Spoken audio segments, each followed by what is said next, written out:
Bienvenue à la sclérose en plaques, j'en parle. J'espère que ça va bien cette semaine, tout le monde. Cette semaine, c'est assez extraordinaire la rencontre que j'ai avec une personne à l'autre bout de la terre, à l'outre-mer. On s'en va en Europe, en France.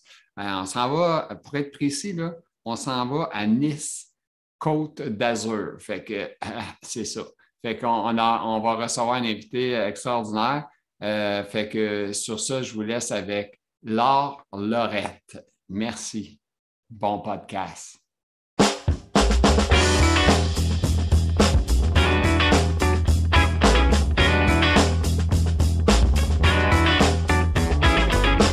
Alors, cette semaine, j'ai mon invité avec moi qui s'appelle Laure Lorette. Écoute, pour les gens qui ne le savent pas, je l'ai déjà dit avant, mais elle ne vient pas de proche, là. Elle est loin, loin, loin. On est à un océan, hein, au moins, entre nous Tout deux. à fait, Et à je suis quelques heures de différence. Ah oui, puis on est à quelques heures de différence. Moi, je suis le matin, il est 10 heures, puis elle est 4 heures. Hein? Je suis dans l'après-midi, c'est ça. Je Alors, là, suis sur la côte d'Azur à Nice. c'est merveilleux. C'est Et merveilleux. voilà, on voyage. On voyage aujourd'hui. On est avec un invité exceptionnel. Exceptionnel. Merci, merci, merci. Écoute, alors, première question que j'ai, je vais enlever mon petit sac, ça me dérange. Tu sais, j'aime le look, j'aime pas ça, on va ça après le coup. Comment ça va aujourd'hui, la santé? On veut savoir, toi, comment tu vas? Alors, la santé, disons que je fais avec, et je suis du genre combative. Donc, j'ai, en plus de la sclérose en plaques, plusieurs pathologies Mhm. euh, qui me causent pas mal de dégâts. Mais je suis très combative et j'ai bien l'intention de m'en sortir. Donc, je fais des chimiothérapies, je fais tout ce qu'il faut pour avancer. Et c'est un message d'espoir avant tout que je veux faire passer. Parce que, Je- je- quelles que je- soient les épreuves que l'on nous envoie, il faut toujours les combattre en étant positif. Exactement. Qu'elle t'a dit dans ton message, tu as parlé de chimiothérapie. Est-ce qu'il y a un problème de cancer ou quelque chose? Oui, j'ai un lymphome. Le lymphome, c'est un cancer du sang type leucémique. Et en OK. l'occurrence, moi, il me touche la rate, mais il peut toucher d'autres organes. Je suis en stade 2. OK. Pour l'instant, il est maintenu en stade 2 grâce à des séances de chimiothérapie semestrielles, 2 séances à 15 jours d'intervalle. Là, je viens de finir mon cycle la semaine passée. Puis ça te détruit pas, je veux dire, ça te fatigue-tu Ça plus? fatigue. Bon, il y a toujours 3, 4 jours de pas très agréables après. Mais bon, après, il faut passer Ça, par là. Hein. ça Voilà. passe. On passe à une autre étape après. On attend. Voilà, après on passe à une autre étape et puis il faut gérer aussi le reste des pathologies et on les gère. Oui, Tout se gère. Le tout, c'est d'arriver à trouver un médecin compétent et avec une bonne écoute. Et oui. souvent, c'est difficile. C'est pas facile, ça. À trouver le docteur avec qui on s'entend bien, puis qu'on sait que. Voilà, et qui écoute, parce que souvent, ils n'écoutent pas. Ils sont un peu dans leur bulle, ils ont des idées préconçues et ils n'écoutent pas assez les patients souvent. Ça, je l'ai remarqué. OK. Ah, ben ça fait partie du même chose ici, de se voir ici du continent, là. Nous autres, C'est partout pareil. Hein. pareil. Malheureusement, c'est mondial. Hein. C'est pour ça que quand on en trouve un bon, on le garde. On le garde, Oui, je n'ai. tout à fait. Et on en fait profiter les amis. Et toi, là, j'ai vu que tu étais impliqué. J'ai des questions, mais je vais aller un petit peu à droite, à gauche, là. Oui. Je sais que tu es impliqué dans un groupe de la sclérose en plaques. C'est quoi le nom? Puis qu'est-ce que tu fais là? Alors, c'est vivre avec la CEP. OK. Et ce groupe, il est fait pour les gens qui ont la sclérose en plaques, mais également pour les familles, les accompagnants ou les amis ou frères, sœurs, qui sont aussi concernés par la maladie, puisqu'ils la vivent auprès de leurs amis, conjoints ou conjointes. Et j'ai voulu faire ce groupe parce que très souvent, les groupes de sclérose en plaques ne tolèrent que les patients. Ils ne tolèrent pas l'entourage.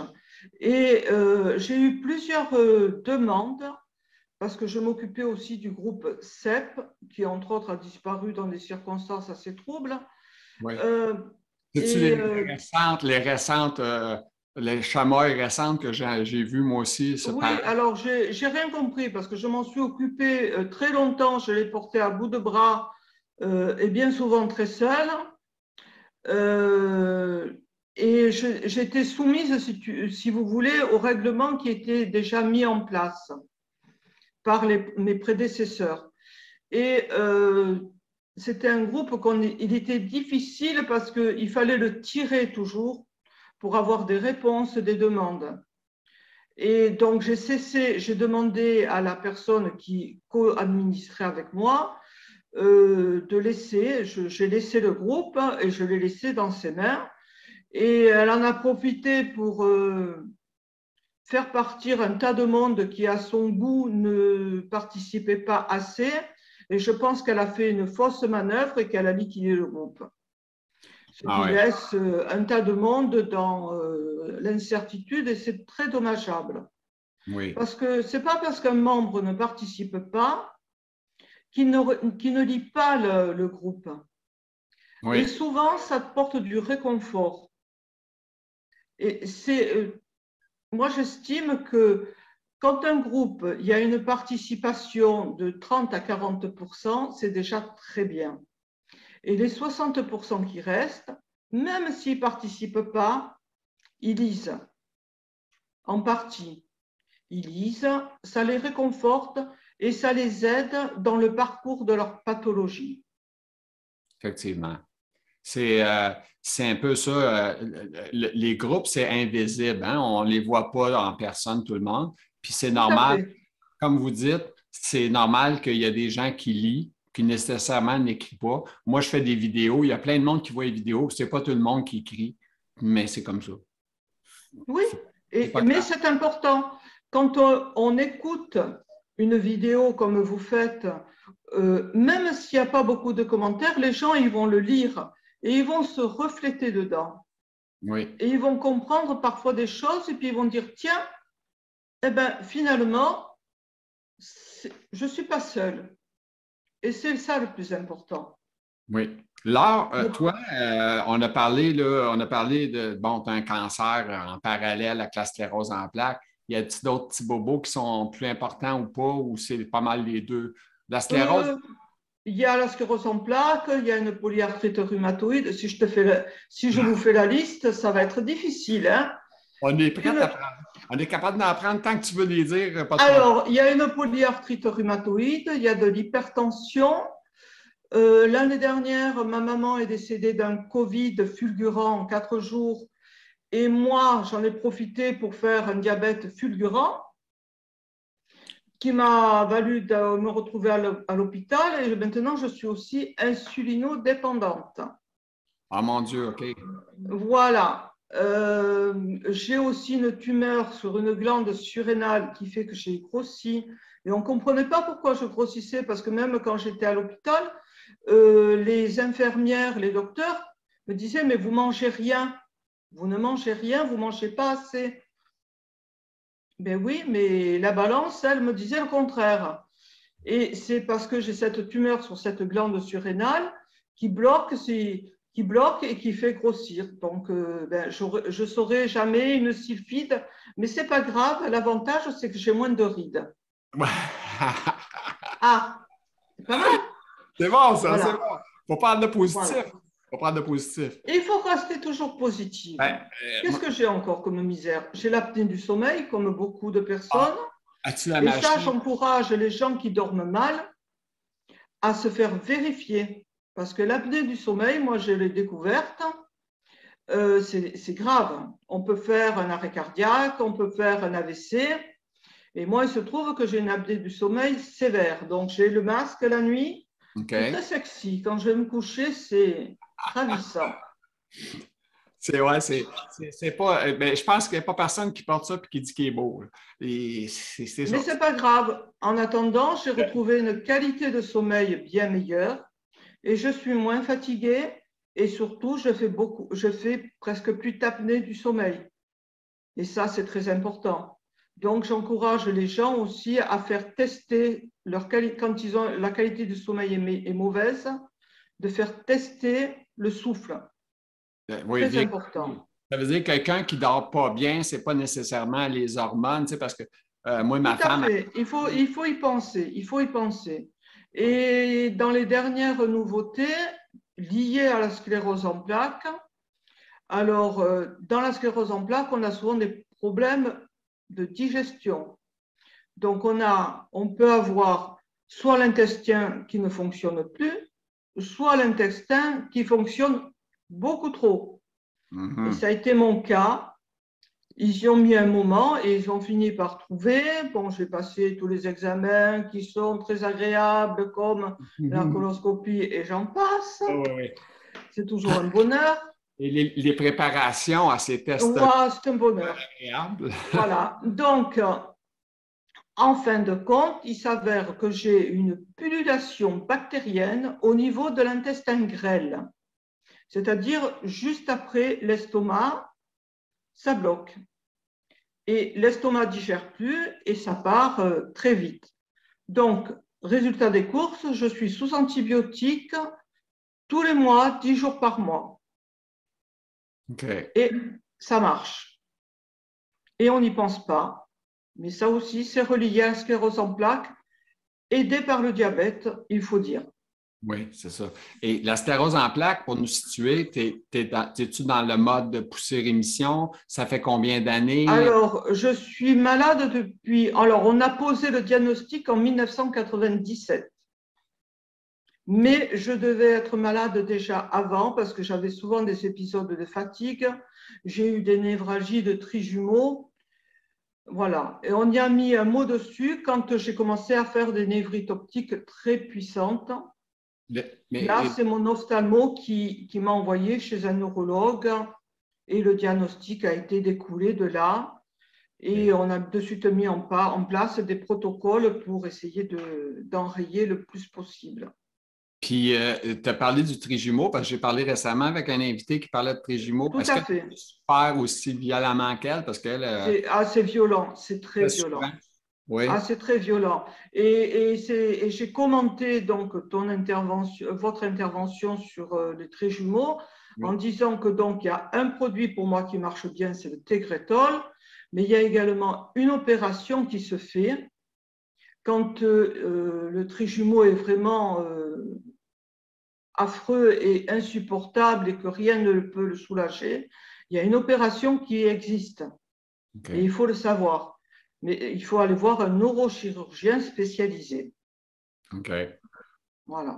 C'est une bonne information pour les gens qui ont des problèmes puis qui peuvent Tout à peut-être fait. Tout à fait. demander. Moi, je suis Madame Information, hein. J'adore chercher sur les réseaux sociaux tout ce qui peut aider, informer et soulager. Parce que quand on informe, on soulage la personne. Parce qu'elle trouve des choses qu'on n'y a pas dit. Parce que le neurologue, quand on va le voir, il nous donne trois grandes lignes. Et puis après, on se débrouille. Mhm. Oui, Voilà. effectivement, ils ont très peu de temps à nous accorder. Ils Euh, ont tout à fait. Moi, je recommande toujours aux gens d'écrire sur une liste toutes les questions qu'ils veulent demander parce que Voilà. Mais quand on souvent, ils arrive, n'y répondent pas. ben, c'est Même. ouais, faut Ou insister, alors, ou répéter. alors ils disent non, non, c'est pas la CEP. Et puis après, quand on cherche un peu, eh ben oui, c'est la CEP. Ouais. Ils essaient de s'en Voilà. camoufler, de cacher les choses. Puis, Voilà. Mais c'est ridicule. Il vaut mieux savoir parce que quand on sait, on peut se battre. oui. Madame Laure, vous m'avez Oui. parlé vous me parliez d'une autre affaire qui vous touche, l'abandon. L'abandon, dites-moi-en donc. Je sais, je dis l'abandon, mais je parle de Alors, ça l'abandon me de la touche famille. personnellement, mais ça touche beaucoup de personnes, je pense. Quand on tombe malade, qu'on n'est plus capable de faire des invitations ou de participer à une vie sociale, Mhm. les amis, on les perd vite de vue et bien souvent aussi la famille. Moi, j'ai peu de famille. Malheureusement, j'ai perdu ma mère et j'ai perdu beaucoup en perdant ma mère. Et j'ai 2 filles et 5 petits-enfants qui en ont profité pour disparaître parce que c'est lourd à gérer une maman ou une grand-mère avec toutes ces pathologies. Alors, j'ai pleuré pendant 6 mois. Je ne vais pas dire que j'ai fait ma fanfaronne, hein. J'ai pleuré 6 mois et puis je me suis donné un coup de pied aux fesses et je me suis dit, ma fille, maintenant, il va falloir vivre pour toi. Et ça, je sais que c'est une situation qui est vécue par nombre de personnes, malheureusement. La famille, soit elle est proche et elle est formidable, soit elle vous délaisse. Et quand elle vous délaisse, il faut savoir se prendre en charge et passer à autre chose.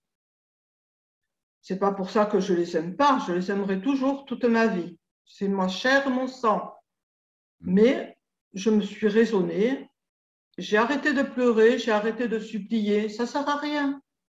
C'est pas grave, je Et m'occupe de moi.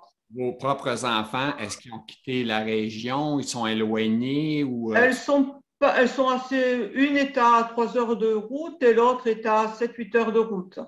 Mais c'est pas insurmontable, hein. Non, non, non, c'est sûr qu'on peut faire ça une fois de temps en temps. Voilà.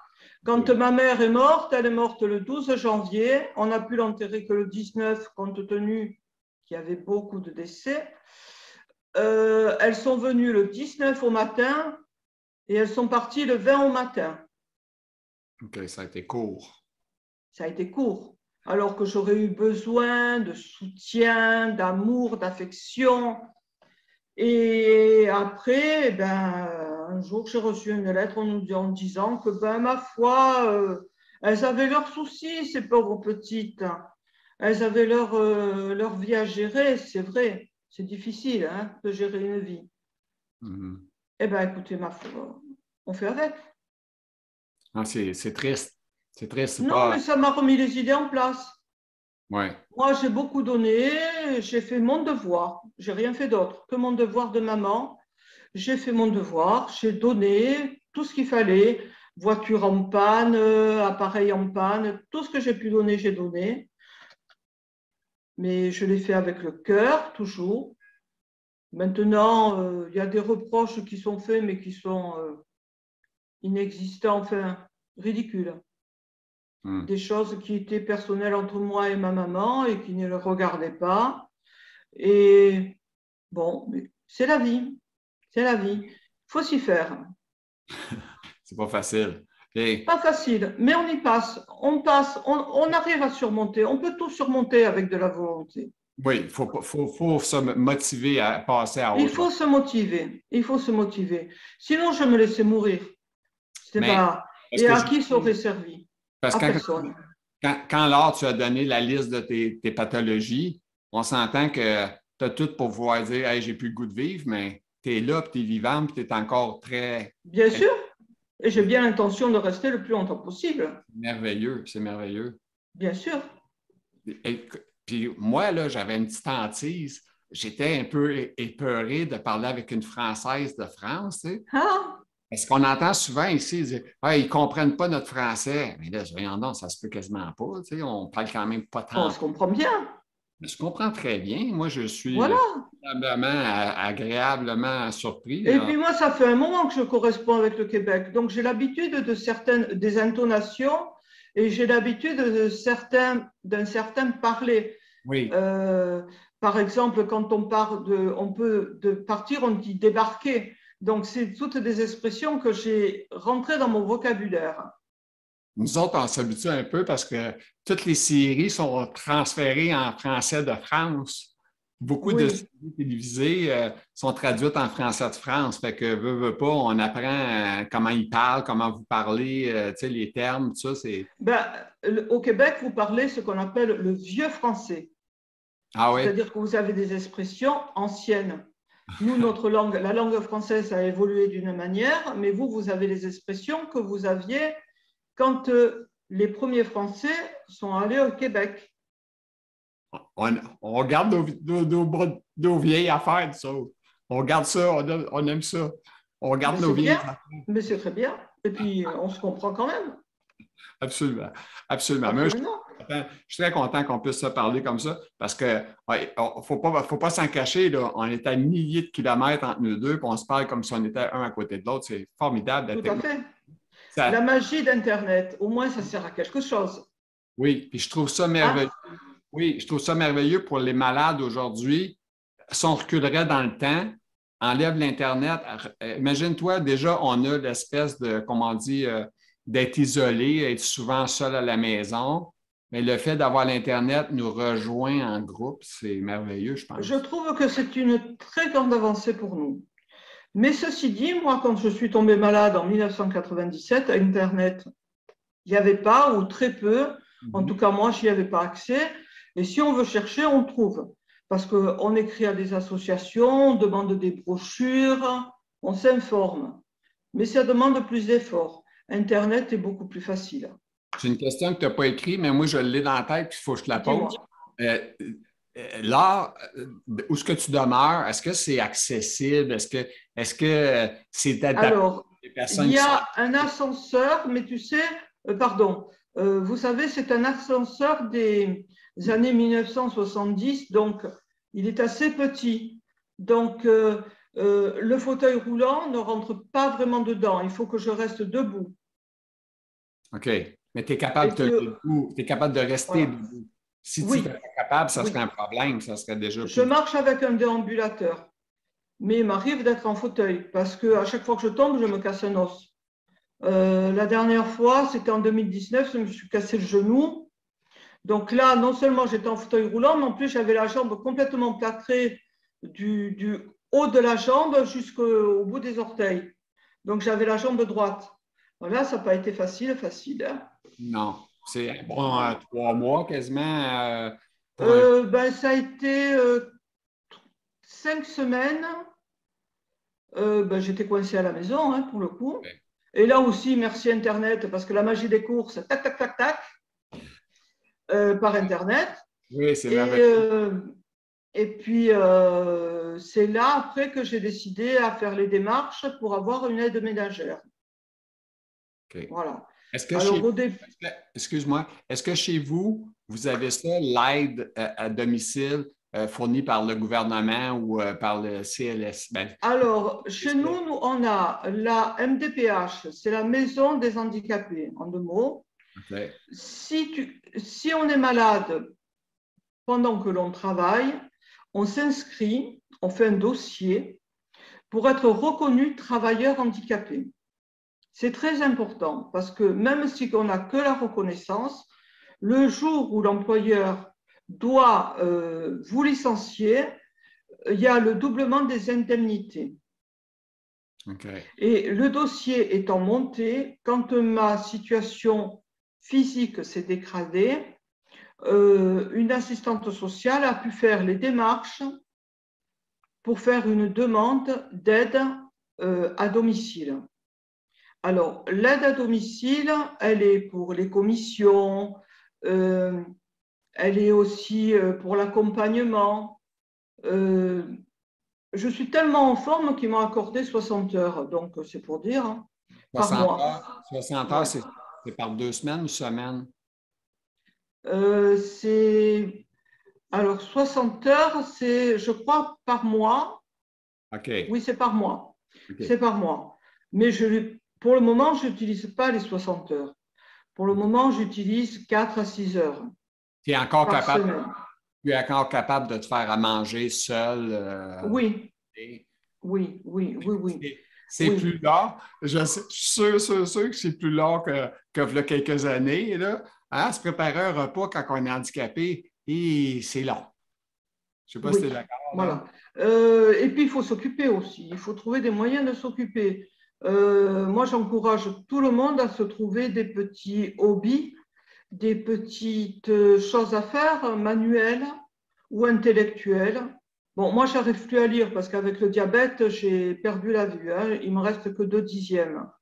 Mais on peut faire un peu de la peinture, un peu de couture, un peu de crochet, peu importe. Il faut s'occuper l'esprit. Mais tes mains sont bien fonctionnelles. Euh, Ça dépend des jours. Ça dépend des jours. Et le jour où le jour où elles sont à moitié fonctionnelles, et ben on fait autre chose. J'ai la passion des plantes, donc je m'occupe des plantes. OK. Il faut trouver quelque chose qui passionne et qui incite à avoir un projet chaque jour. Puis faut être capable de se féliciter quasiment nous autres mêmes. Dire, hey, je suis Voilà, de se content d'avoir fixer fait un objectif et ça. dire, tiens, aujourd'hui, je vais faire telle activité. Si ce n'est pas une activité quelconque, ça peut être même faire un petit repas, c'est pas grave. Hmm. Une petite rénovation. Par exemple, moi j'avais, bah tiens, là j'ai la lampe à côté, j'avais une vieille lampe toute beige qui était, j'en ai marre de la voir à vrai dire, hein. Donc, attends, regardez. Hop, Voilà, on la voit là. voilà, la nouvelle lampe. OK. Elle était toute beige. Donc, j'ai fait une activité qui s'appelle le pouring. On poule la. C'est facile à faire pour quelqu'un qui a les mains qui ne sont pas trop. Une bonne euh, dextérité, qui n'a pas une bonne dextérité. voilà, on fait couler la peinture, c'est tout. Donc, c'est facile à faire, c'est rien.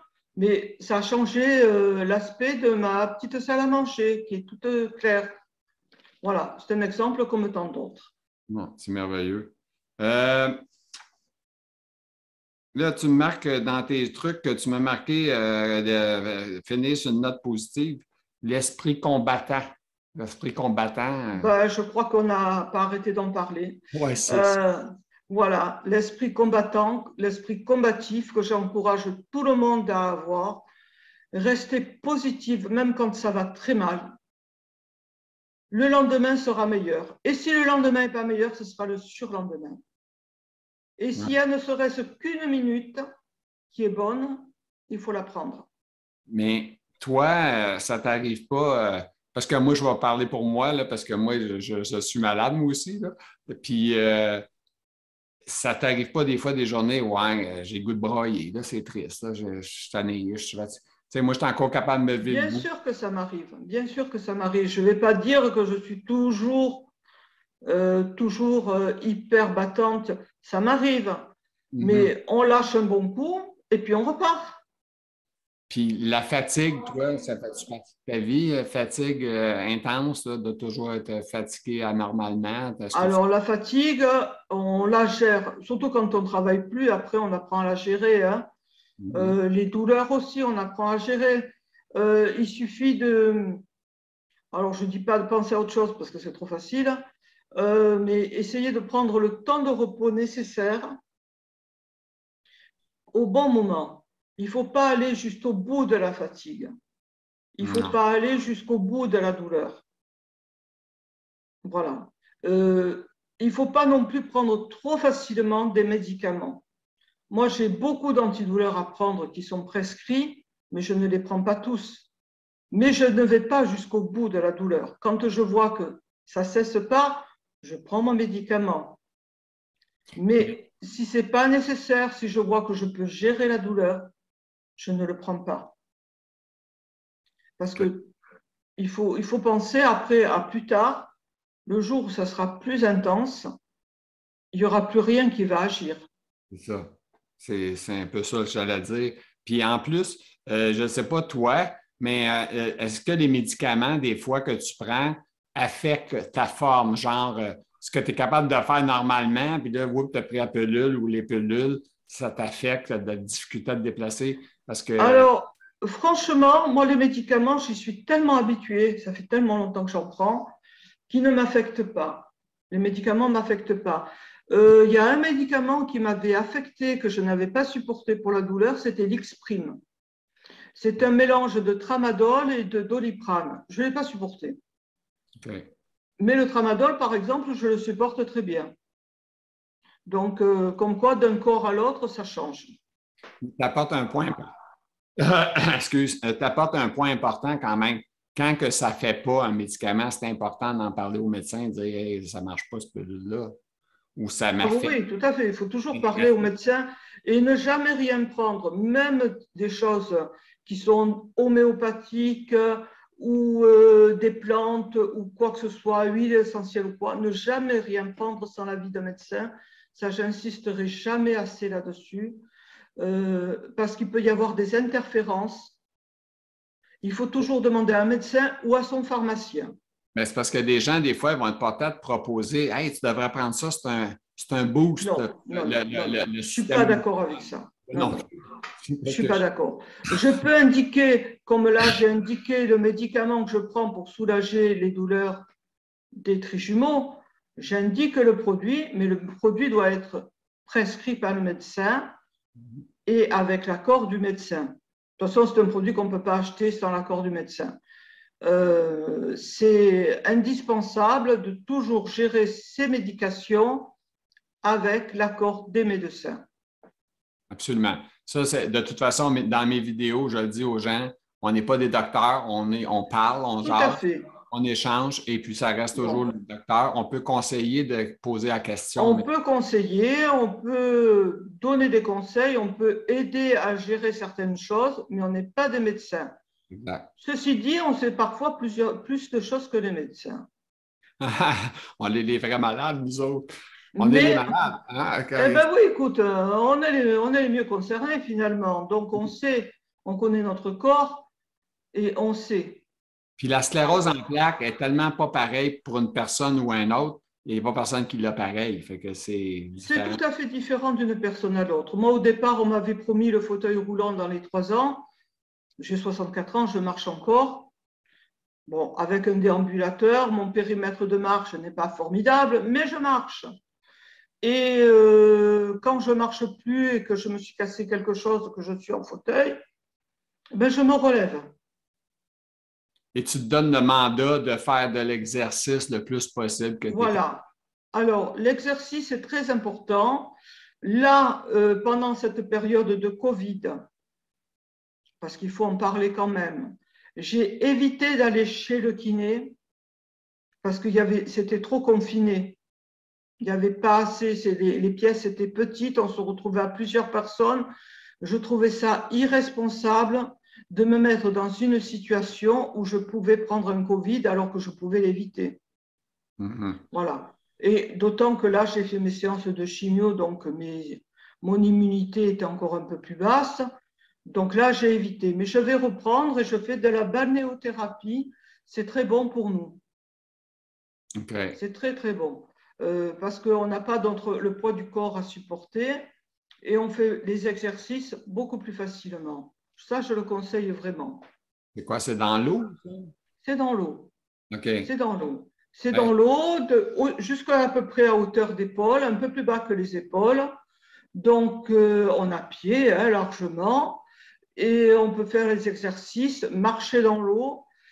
J'ai retrouvé la sensation de marcher et faire le développé de pied dans l'eau grâce à la balnéothérapie.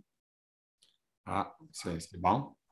C'est très intéressant et je le Tiens. conseille si les gens ont la possibilité de le faire, je le conseille fortement. Moi, j'aimerais bien. Moi, j'ai toujours adoré l'eau, mais je suis plus capable à cette heure. Je suis plus capable de. Il faut se renseigner si le médecin peut les prescrire et s'il y a un centre à côté, quoi, bien sûr. C'est bon. Bon, est-ce que j'avais une autre question là? Et je pense que j'ai pas mal fait le tour. Je ne sais pas s'il y a quelque chose d'autre là que tu aimerais ajouter pour finaliser tranquillement. Non, simplement de ne pas hésiter à toujours parler parce que la parole est importante.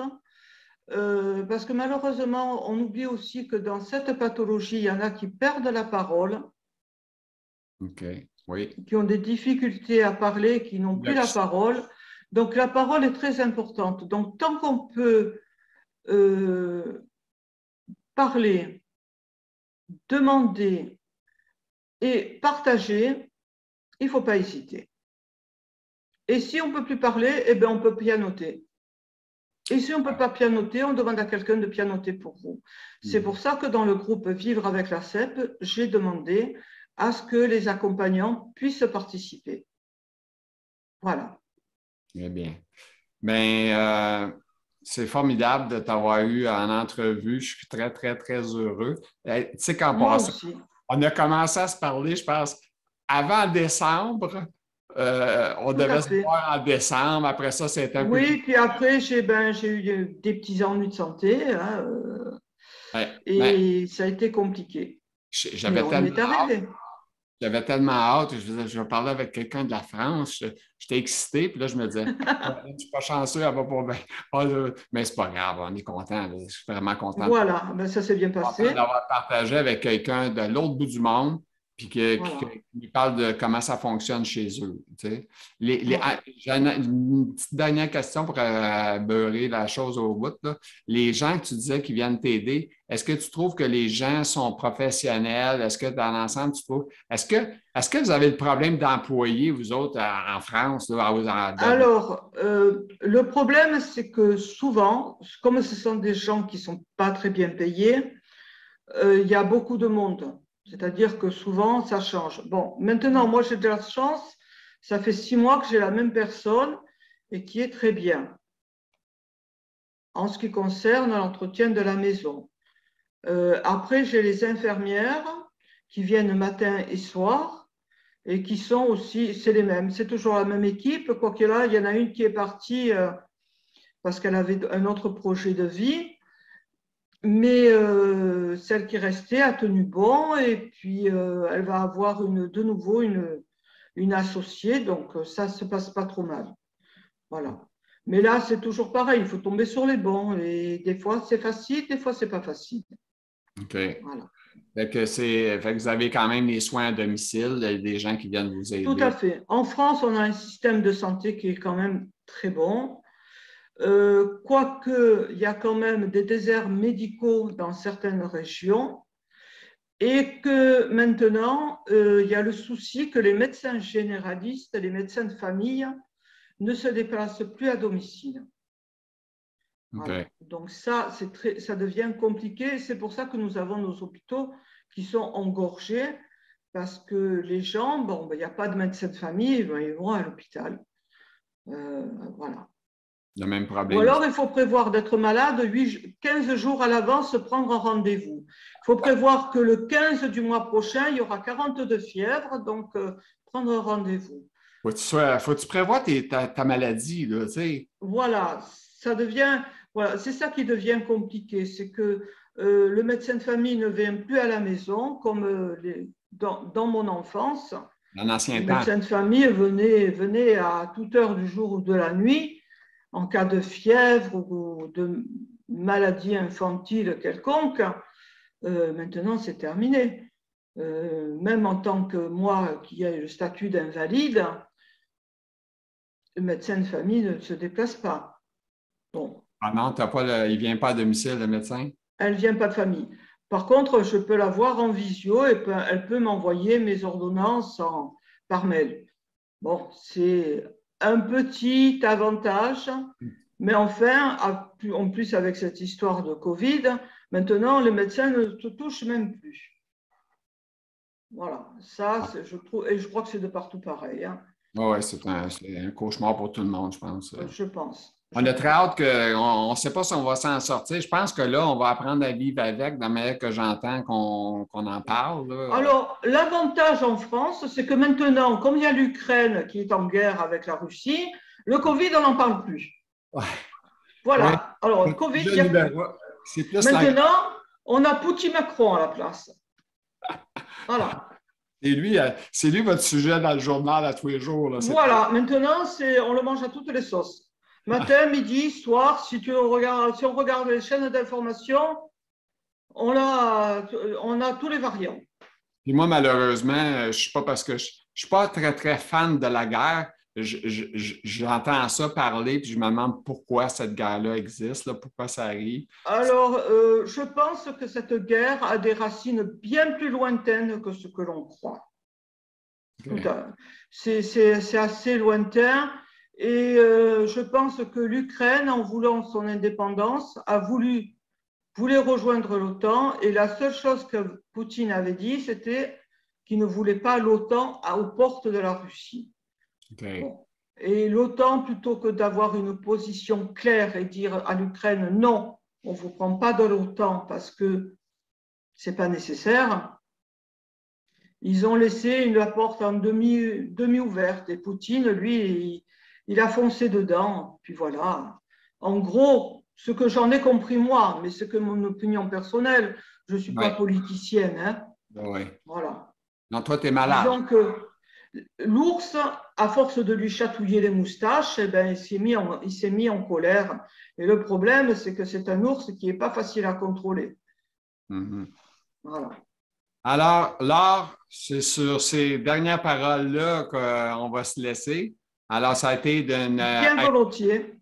on est très, très content de t'avoir eu. Ton partage, Moi aussi. je suis super satisfait et heureux. Puis, Voilà. Ben, j'espère que ça va inspirer quelques personnes